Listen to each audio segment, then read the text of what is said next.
Assalamualaikum warahmatullahi wabarakatuh. Apa kabarnya Bapak Ibu? Alhamdulillah. Mudah-mudahan kita tetap selalu dalam lindungan Allah Subhanahu wa taala. Bapak Ibu, hari ini materi kita adalah materi yang terakhir, yaitu penyusunan rencana tindak lanjut praktek pengawasan atau disingkat dengan RTLPP. Untuk materi ini Bapak Ibu, nanti Bapak Ibu akan menyusun bagaimana praktek pengawasan yang Bapak Ibu lakukan di sekolah binaan Bapak Ibu. Nah, jadi untuk materi ini Bapak Ibu nanti tinggal memprogramkan ya apa-apa yang Bapak Ibu lakukan di sekolah. Materi ini materi kedua dari materi kemarin, yaitu penyempurnaan program kepengawasan. Materi keduanya adalah RTLPP, rencana tindak lanjut ya praktek pengawasan.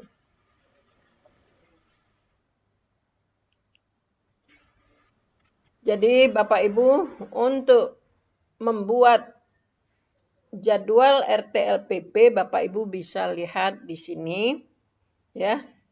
Ini tabel daripada merancang jadwal RTLPP, kemudian merancang rencana tindak lanjut praktek pengawasan.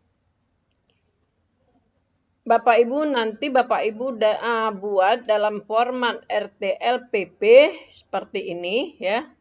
Di tabel ini ada nomor, ada uraian kegiatan, ada tujuan kompetensi, ada indikator, ada langkah kegiatan, ada jenis tagihan, waktu pelaksanaannya kapan, kemudian sumber dayanya apa.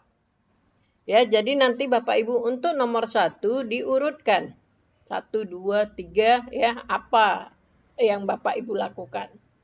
Kemudian untuk kolom kedua, itu diisi dengan uraian kegiatan praktek pengawasan pada program pembinaan, pemantauan standar nasional pendidikan, penilaian kinerja guru ataupun pembimbingan, dan pelatihan profesional guru. Misalnya, ya Bapak Ibu ingin melaksanakan praktek pembinaan guru dalam merancang penilaian.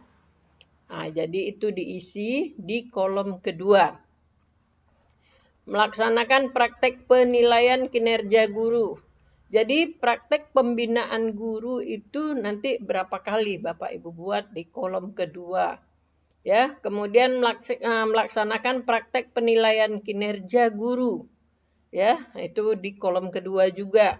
Kemudian melaksanakan praktek pemantauan standar pengelolaan.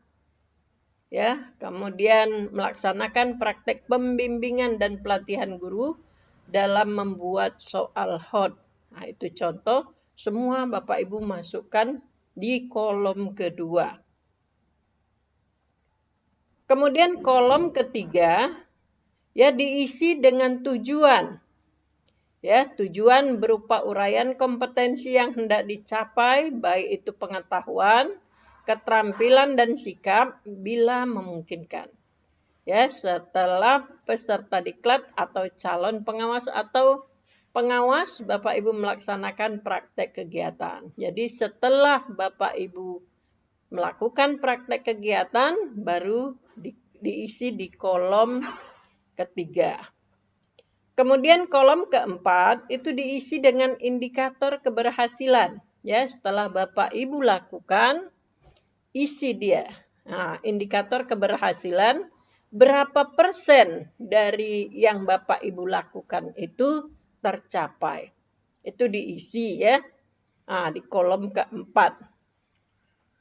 Kemudian kolom kelima itu diisi dengan langkah-langkah kegiatan untuk setiap kegiatan pengawasan. Jadi kolom kelima itu ya, kita lihat langkah kegiatannya diisi semuanya. Ya, jadi Bapak Ibu misalnya mau melaksanakan supervisi akademik, ya apa langkah kegiatannya? Ya, Bapak Ibu membawa instrumen atau menjumpai kepala sekolah, bawa instrumen, langkah kegiatannya itu semua disusun. Ya, sampai masuk ke dalam kelas ya, kemudian ngapain di dalam kelas, kemudian sampai kegiatan penutup ya di dalam kelas. Kemudian kalau ada supervisi klinis, ya itu dilanjutkan di langkah kegiatan. Kemudian kolom ke-6 ya, kolom ke-6 itu ya diisi dengan jenis tagihan itu berupa format dan instrumen yang telah diisi. Ya, tagihan berupa format dan instrumen yang telah diisi. Kemudian laporan setiap kegiatan sesuai dengan kolom kelima. Jadi kolom ke-6 itu diisi ya jenis tagihannya apa. Kemudian kolom ke-7 diisi waktu pelaksanaan berupa perkiraan alokasi waktu yang dibutuhkan untuk melaksanakan setiap kegiatan praktek pengawasan. Jadi kolom ke-7. Kolom ke-7 ya itu waktu pelaksanaannya. Ya, kalau misalnya nomor 1 Bapak Ibu pemantauan pelaksanaan kinerja guru itu tentang apa saja? Ya, misalnya menyusun RPP ya. Kemudian tujuannya untuk apa, indikatornya apa, nampak langkah kegiatannya bagaimana, jenis tagihannya, kemudian waktu pelaksanaan. Jadi pemantauan kinerja guru, waktu pelaksanaannya kapan. Ya, nah, kemudian di kolom 7 itu semua pekerjaan yang Bapak Ibu lakukan, ya, nah, itu Bapak Ibu rencanakan di waktu pelaksanaannya. Ya, di kolom 7 itu.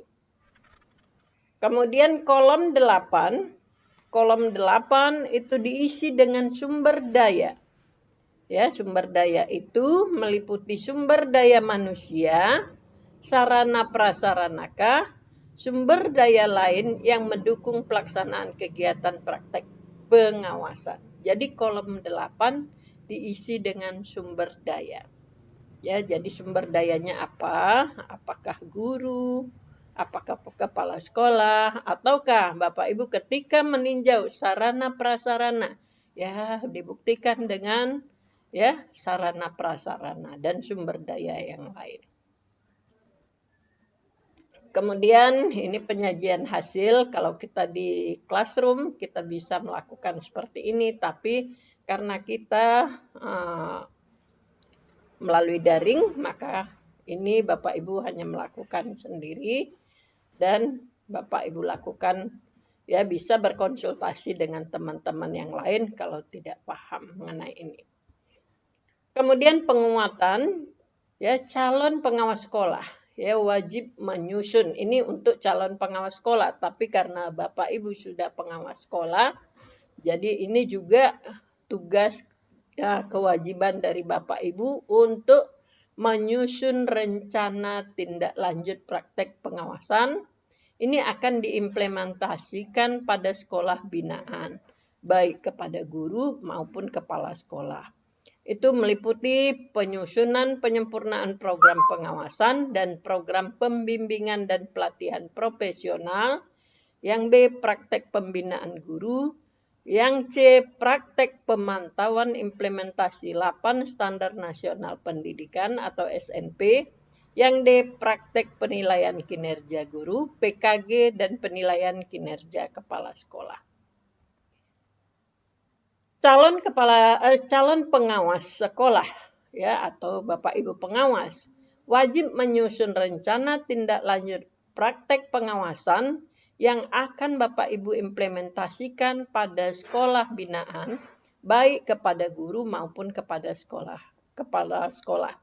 Itu meliputi praktek pembimbingan dan pelatihan profesional guru, praktek pelaksanaan penyusunan laporan evaluasi pelaksanaan program pengawasan, praktek pelaksanaan dan penyusunan laporan evaluasi pelaksanaan pembimbingan dan pelatihan profesional guru, kemudian yang D, praktek penyusunan proposal PTK dan PTS. Untuk terakhir penutup ya.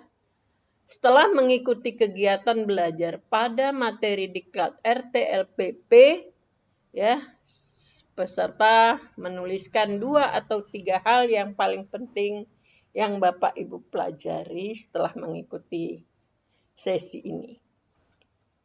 Kemudian nomor 2, menuliskan 2 atau 3 hal yang menurut saudara sangat membantu dalam pengembangan profesionalisme di tempat saudara bertugas. Tapi Bapak Ibu, saya minta lagi, saya hanya mengharapkan kepada Bapak Ibu memahami materi tentang RTLPP.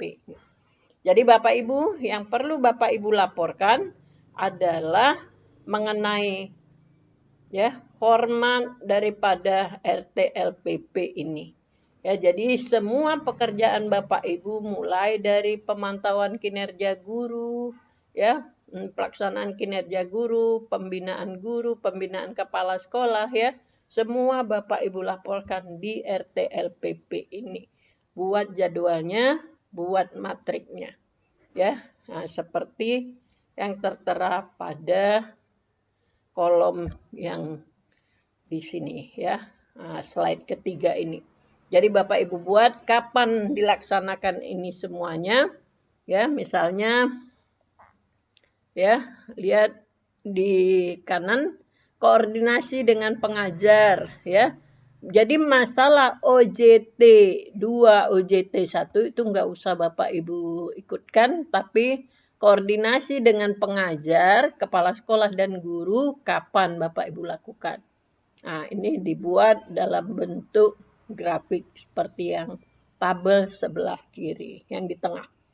Nah, jadi Bapak Ibu untuk materi RTLPP ini ya insya Allah bisa Bapak Ibu laksanakan apabila Bapak Ibu sudah melakukan kegiatan pengawasan di sekolah. Jadi demikian ya untuk penyajian terakhir dari saya. Mudah-mudahan pertemuan pertama sampai dengan pertemuan terakhir ini ada manfaatnya bagi Bapak Ibu semuanya. Ya, saya mengucapkan selamat dan sukses kepada Bapak Ibu pengawas. Mudah-mudahan semua pekerjaan yang Bapak Ibu lakukan ya dengan ikhlas ya akan bisa dibuktikan ya. Demikian saya akhiri, billahi taufik wal hidayah. Assalamualaikum warahmatullahi wabarakatuh.